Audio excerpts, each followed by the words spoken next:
Si el Foro Económico de Davos es el lugar donde la élite política y económica se reúne cada año para decirnos cómo salvar al mundo de los problemas creados por ellos mismos, ¿qué significa la ruptura señalada por el primer ministro de Canadá, Mark Carney? ¿Estamos ante el fin de una era que requiere otras reglas? ¿Cuáles? Carney criticó cómo la integración económica que antes prometía prosperidad mutua se ha convertido en un arma, con aranceles como palanca y cadenas de suministro como vulnerabilidades. Davos no es solo una reunión de poder, es un síntoma de las contradicciones del capitalismo global, una muestra de que las soluciones tecnocráticas y de mercado no han servido para resolver que son fundamentalmente políticos y de justicia social. Esa lógica evita cuestionar la distribución del poder y la propiedad proponiendo soluciones parciales que no amenazan el status quo. Ese status quo que se rompió. ¿Qué hay que hacer? Esto es el pulso de la jornada. Recuerde que puede seguirnos en todas las redes como @lajornadaonline y en TikTok e Instagram. También puede hacerlo como @lajornadapodcast. Yo soy Javier Aranda Luna y me da mucho gusto que hoy esté con nosotros el periodista Luis Hernández Navarro para ayudarnos a entender lo que hace unos días pasó en Davos.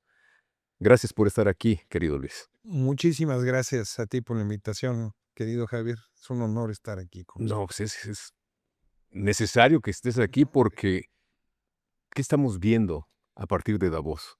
Bueno, Davos es el club de los amos del universo. Y es una cosa privada, es Absolutamente un club privado. privado.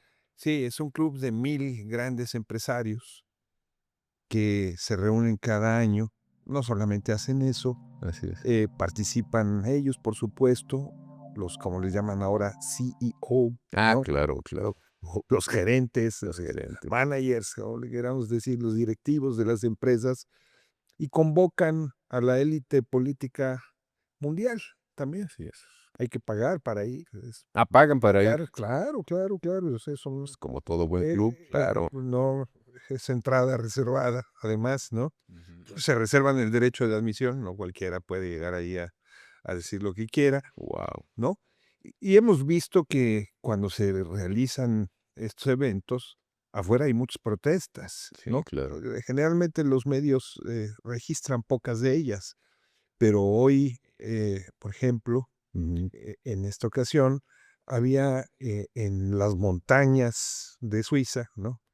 País Paisaje donde bellísimo. Thomas Mann se inspiró Claro, claro. para escribir, ¿no?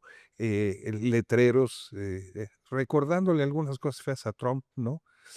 Y mucha gente en las calles también diciendo fuck Trump, entre otras O muchas sea, lindezas. claro. Pip, les podemos poner o sea, hay siempre expresiones de descontento.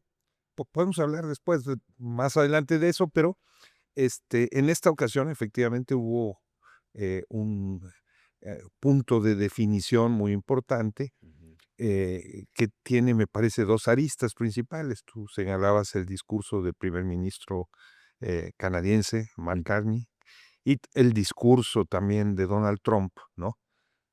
Improvisado con teleprompter, hora y media, lo que iba a ser una conversación, Sí.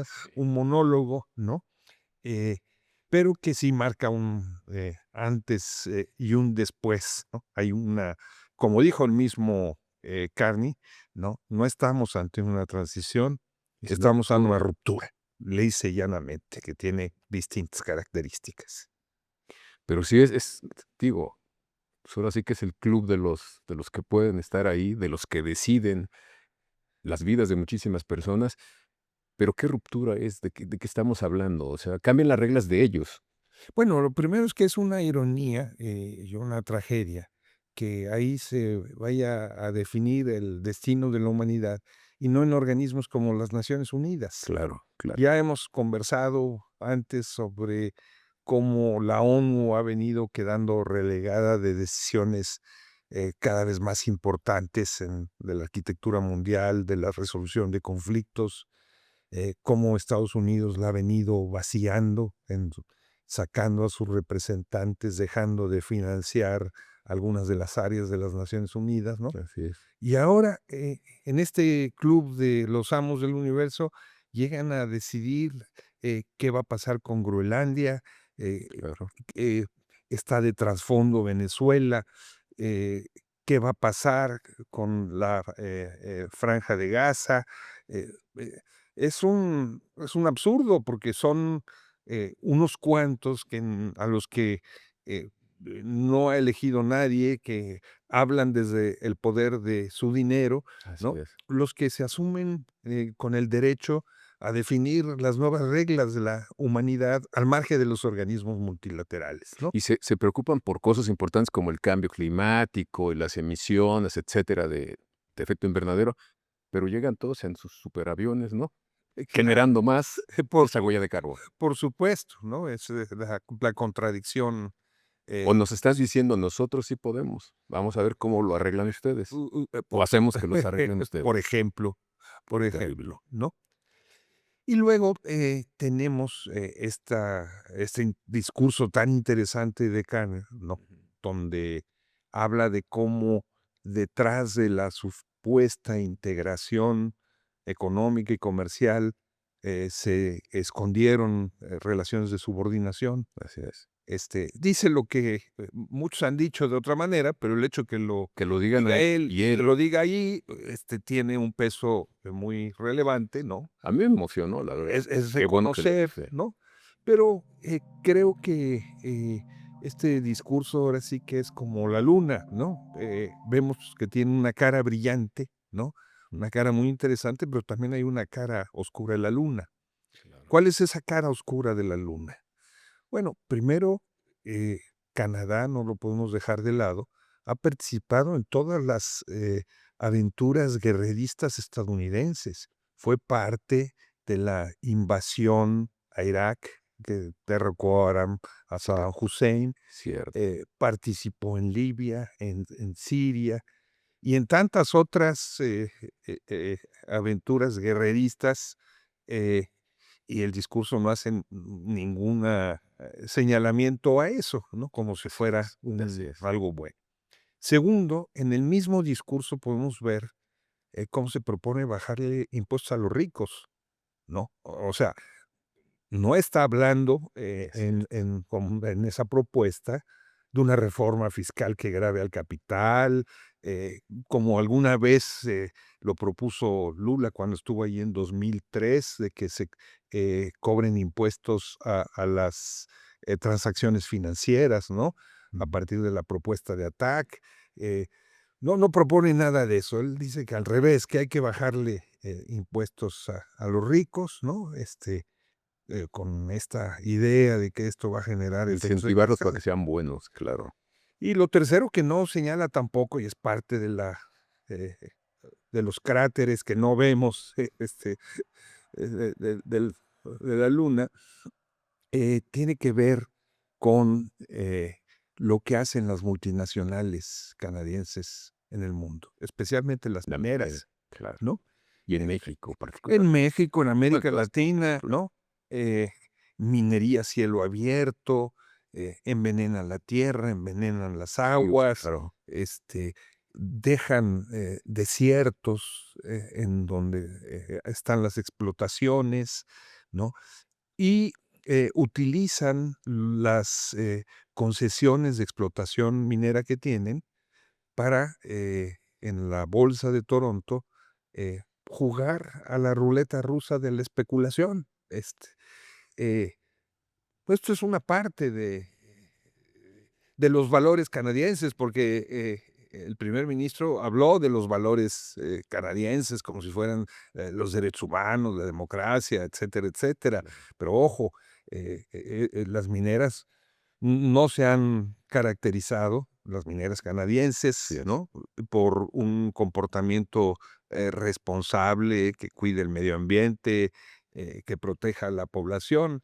Entonces, pues están las 2 caras de este interesante discurso. Hay una cara efectivamente luminosa que nos anticipa todas estas transformaciones que están en marcha a partir de actos de fuerza y no de actos de diálogo, negociación y del marco del derecho internacional. Entonces lo que nos estás poniendo en la mesa es muy claro, o sea, nosotros no estamos incluidos ahí.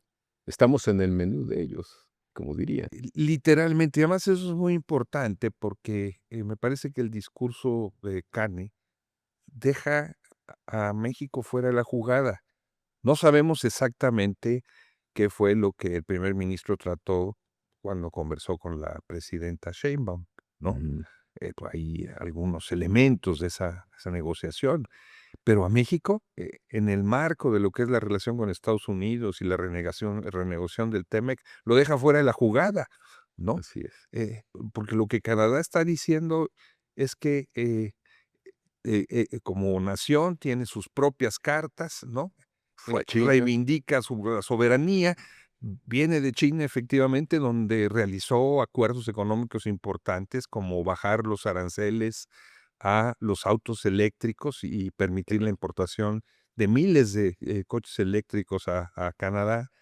Y al mismo tiempo los chinos aceptaron bajarle los aranceles a la exportación de la canola, que ellos necesitan para obtener aceites, etcétera, etcétera, ¿no? Eh, un gesto tremendo, ¿no? En un momento en el que, como platicábamos aquí con Enrique Dussel Peters, cuando nos Claro, convidaste, claro. pues México ha puesto aranceles a los chinos, o sea, mientras Canadá se acerca a China, México se aleja, ¿no? Pero Canadá, en ese discurso lo que está diciendo es, que juega su propio juego con sus cartas marcadas. Totalmente. Y México queda por lo pronto fuera de ese juego, ¿no? En una situación muy complicada hacia el futuro en el marco de la negociación del TEMEC. Digo, Sabemos que entonces que no podemos contar con ellos, por supuesto. no, En la medida en que les claro, funcionemos, sí, claro. solamente en esa medida. De por sí, el comercio entre los 2 países es muy limitado. México les ha ofrecido grandes garantías para la inversión de en el terreno minero, ¿no? Y en otras áreas. Pero bueno, Canadá está anunciando que se posiciona en el juego mundial de otra manera, ¿no? Y que estas relaciones entre libre comercio, soberanía, integración, subordinación, se van a jugar de otra manera a partir de ahora en lo que a ellos se refiere. Cuando dices en lo que a ellos se refiere es entre las élites de ellos mismos. Literalmente, ¿no? Literalmente, Cambian las reglas para ellos. en ese mismo discurso anuncia nuevos acuerdos de libre comercio con otros países, ¿no? Nuevos compromisos, ¿no? Entonces, todo este discurso que me recuerda mucho a lo que decía Carlos Salinas de Gortari cuando se negoció el TLC, que nos decían, es que tenemos que formar un bloque de países de Norteamérica para poder competir con China y con Asia, ¿no? Se nos decía entonces. Sí, es cierto. Bueno, ahora he oído a los políticos mexicanos que lo están negociando decir exactamente lo mismo. Cuando el juego, ¿no? Como en el dominó, ya las fichas ya se movieron, hay sopa, hay juego nuevo, ¿no? Y pareciera ser que no nos acabamos de enterar de en qué consiste ese Qué juego terrible nuevo. lo que nos estás diciendo, ¿eh? Ujú. Estamos repitiendo el mismo esquema. Literal, ¿no? ¿Vamos Este, a tener los mismos resultados o peores quizá? pues sí, en términos de subordinación, porque una de las cosas que estamos viviendo ya, no es Davos, pero apunta al TEMEC, ¿no?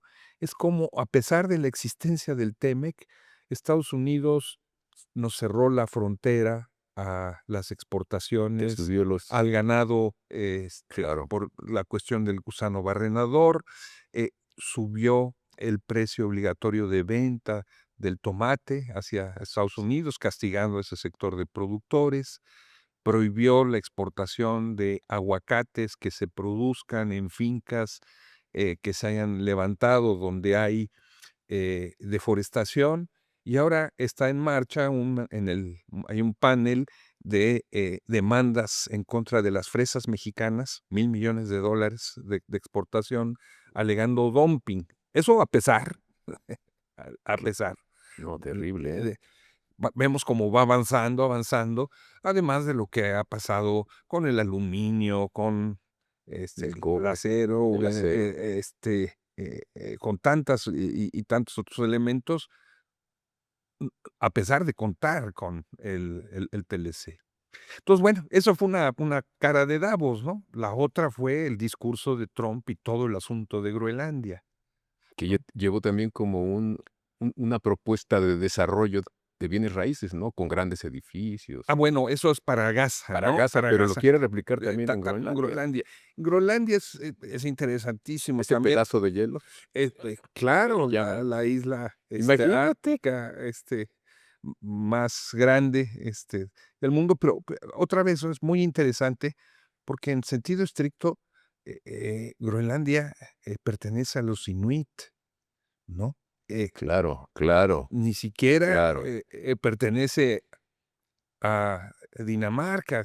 Dinamarca tiene una relación colonial, ¿no? Así es. Hay, un régimen de autonomía, ¿no? Pero hay también una lucha, o ha habido hasta ahora, a lo mejor las reglas del juego cambian, de los inuit, por la independencia, ¿no? Y Por ellos ni los pelan, ¿no? digamos. Los inuit son eso que, despectivamente, se llaman los esquimales, ¿no? Ellos se llaman a sí mismos inuit, que significa los hombres, ¿no? Los esquimales es una forma peyorativa de referirse a ellos, significan los que comen carne cruda, ¿no? Hay un Como si los alemanes y los gringos no comieran carne cruda. Yo los he visto y los comer hamburguesas. japoneses, Claro, o sea, y todos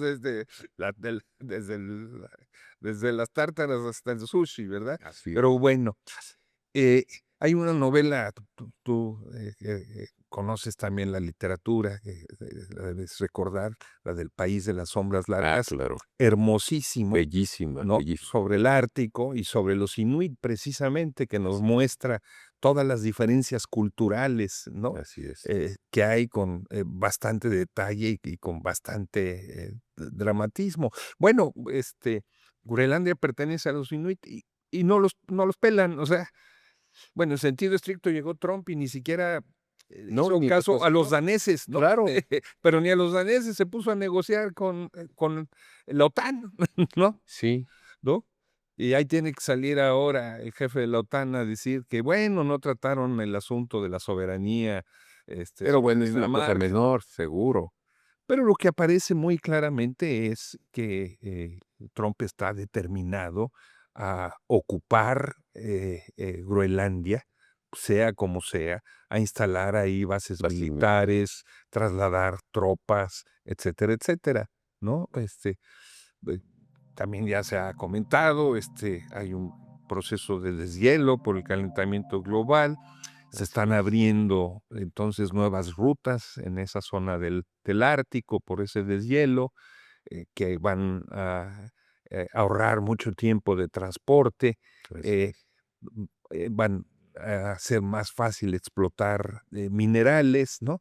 Y Estados Unidos se quiere abalanzar sobre eso, como se está abalanzando sobre todo, ¿no? Sobre todo los recursos, ¿no? Como el petróleo también, que tiene petróleo también esa zona. Aquí, entre otras cosas, es interesante cómo ante su amago de una invasión militar, pues 8 países europeos jugaron a las guerritas, mandaron algunos pequeños destacamientos militares. Trump amenazó con que les iba a cobrar aranceles. Los alemanes emprendieron pies en polvorosa, ¿no? Pero, dijeron, más vale decir aquí huyó que aquí quedó, ¿no? Ujú. Y ya después Trump anunció que no habrían aranceles y que se negoció una especie de tregua. Pero otra vez, todo eso se hace no en la Organización Mundial del Comercio, no en paneles, no en las Naciones Unidas, no en la misma OTAN, donde participa tanto Estados Unidos como Dinamarca, como son 27 países, los que forman parte de la Unión, ¿no? Pues no, ellos no están allí, o sea, ese es un asunto entre Trump y el Y su eh, pensamiento, porque solo él así se mide, ¿no?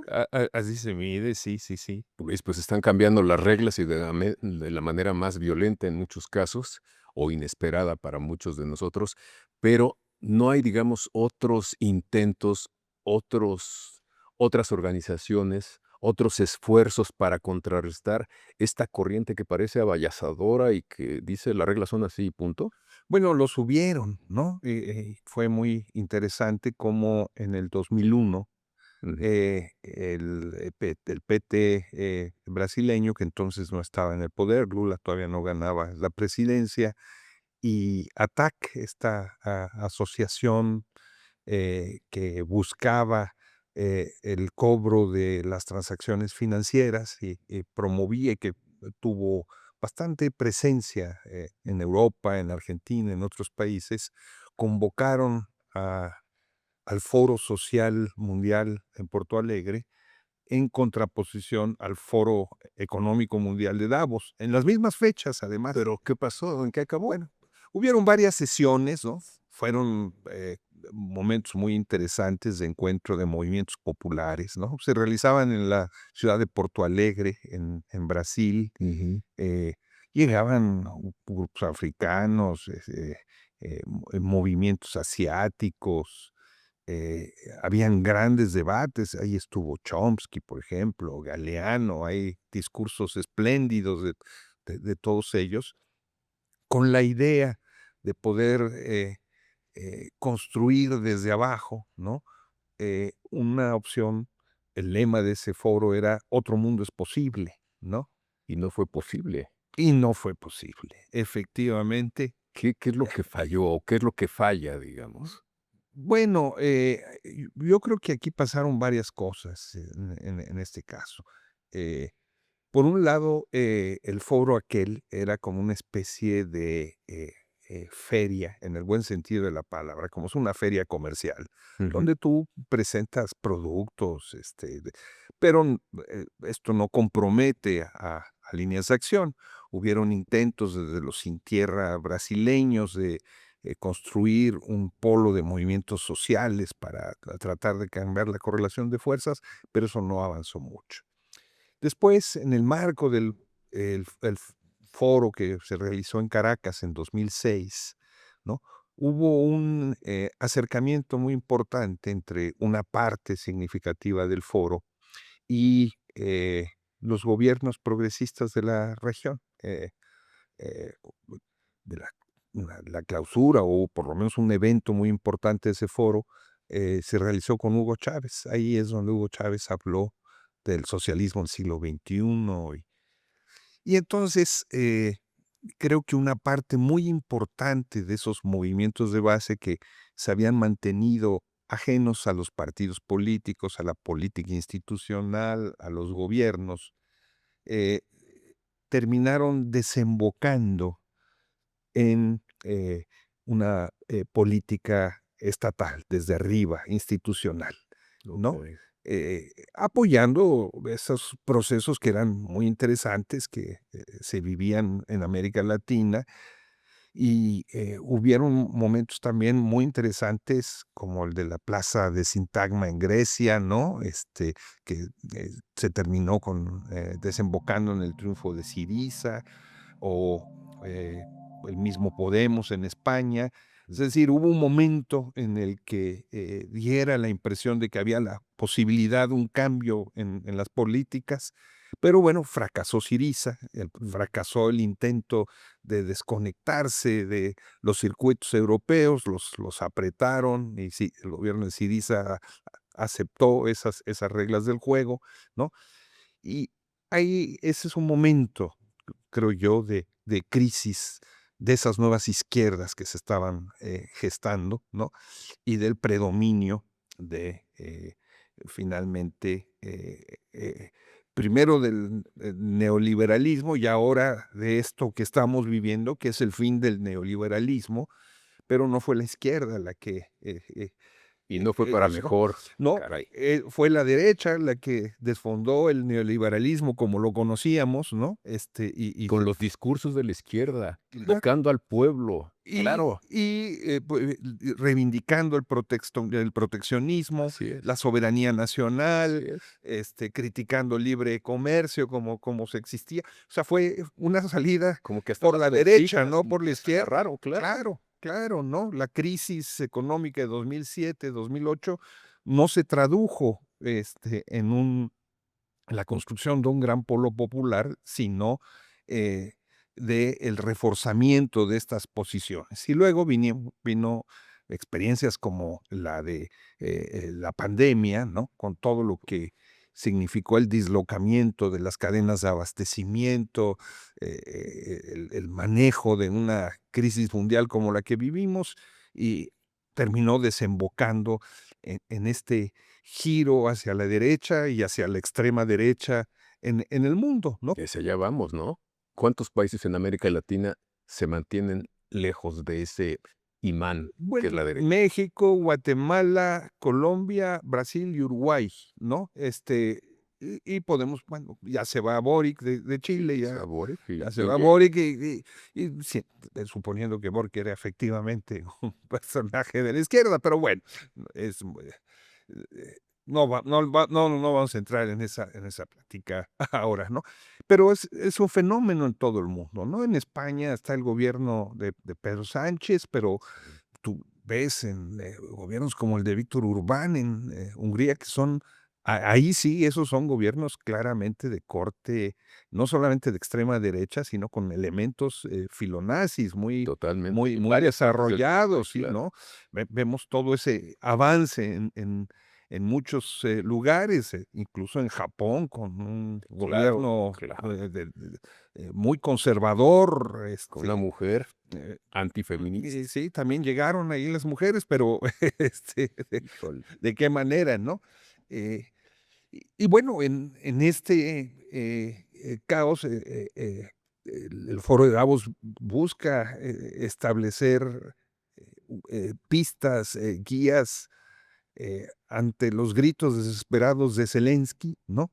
Guau, claro. Vimos, el berrinche que hace Zelensky de cómo, Davos estaba en modo Groenlandia y había que voltear nuevamente a Claro, Ucrania, bueno, estamos en este proceso de reorganización del mundo por la fuerza, ¿no? Que nos recuerda, con todas las diferencias del caso, a lo que, la humanidad vivió en la década de los 20, ¿no? sí. ¿Y a Eh, dónde llegó la década de los 20? ¿No? La atmósfera otra vez también, por hablar un poco de libros, recuerda mucho a la autobiografía de Stefan Zweig, ¿no? Por ejemplo, claro, Eh, claro. Oye, ¿y el no mundo de tenemos ayer, escritores así para para contar contar esto esto que estamos que aquí? está Claro. haciendo ahora, ¿no? Que Así estamos viviendo ahora, de cómo es un mundo que se va, que, se esfuma tan rápidamente, ¿no? así es. ¿No? Y en eso, la nave de Davos, bamboleándose de una, manera, impresionante, ¿no? Verdaderamente impresionante, con discursos, de que, como el de China, de que, hay que seguir manteniendo el libre comercio, China ofreciendo que no solo es el taller del mundo, sino El que mercado. el mercado del mundo, en fin, ¿no? Cambiando las reglas del juego, pero, pues, es un mundo que está, Del en que no erupción. formamos parte, además. No Nos juega ponemos no los jugamos, náufragos, ¿no? literalmente. ¿Y qué hacer, digamos? ¿Qué se puede hacer? Por ejemplo, ¿se podrían tejer alianzas con China o con la India? Es muy interesante porque hablábamos de las opciones, tú Ujú. planteabas el asunto de las opciones y recontábamos esa historia. Bueno, desde los estados ha venido avanzando la opción de los BRICS, ¿no? Ujú.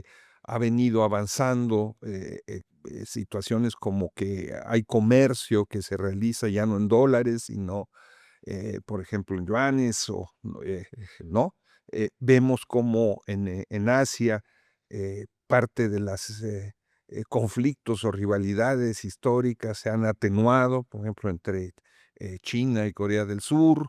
eh, vemos también ese tipo de cosas, pero Brasil tiene cartas, como la de ser parte del BRIC, igual que Sudáfrica, pero México no tiene esas cartas, ¿no? Decidió no jugar esas Pero ¿qué cartas, cartas tiene ¿no? México a nivel internacional?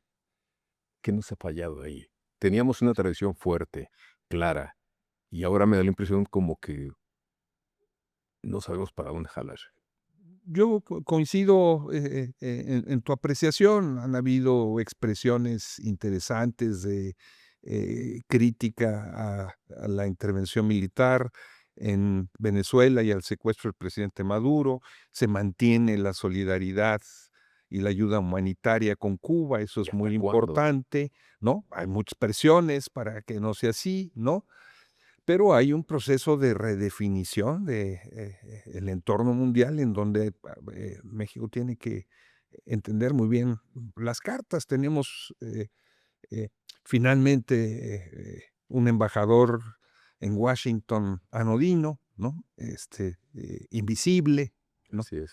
Eh, y todo lo que pueden ser las ventajas mexicanas, la forma en la que México se ubicaba en el mundo, pues están hoy en entredicho, ¿no? En mucho por esa apuesta de todo por el Tratado de Libre Comercio, una integración comercial como resultó subordinada, ¿no? Que de repente está hoy en entredicho. No sabemos si va a Tejer avanzar. alianzas de aquí con las zonas de Estados Unidos que realmente pueden mover cosas, con grupos sociales, con académicos, con activistas de aquel país. Sí, eso es muy importante, o sea, nos gusta repetir que los migrantes mexicanos en Estados Unidos son nuestros héroes, y lo son, pero el asunto es dónde están las pláticas, las relaciones Que yo sepa. con esas grandes coaliciones Que son muy eh, activas y hacen y cosas, son claro. muy activas. ¿Dónde está los vínculos con el mundo sindical estadounidense, No hay no? ninguno, ¿verdad? Que tiene procesos de renovación, ¿no? Cuando aquí lo que vemos es un proceso de involución, ¿no?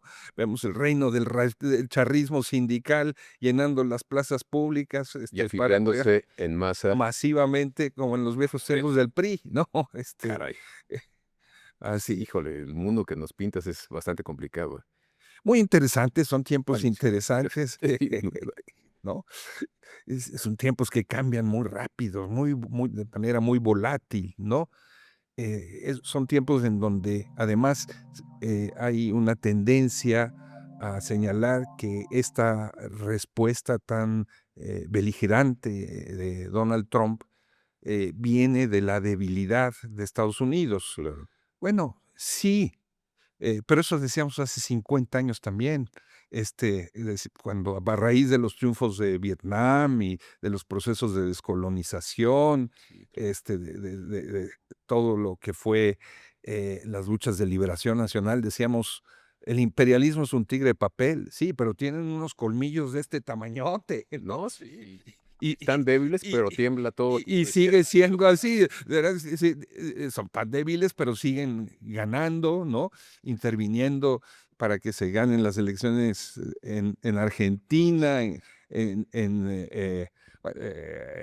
ahora en Honduras, Y le sale bien barato, simplemente es un discurso de apoyo a y a lo mejor unos cuantos miles de dólares a cambio de todo lo demás, ¿no?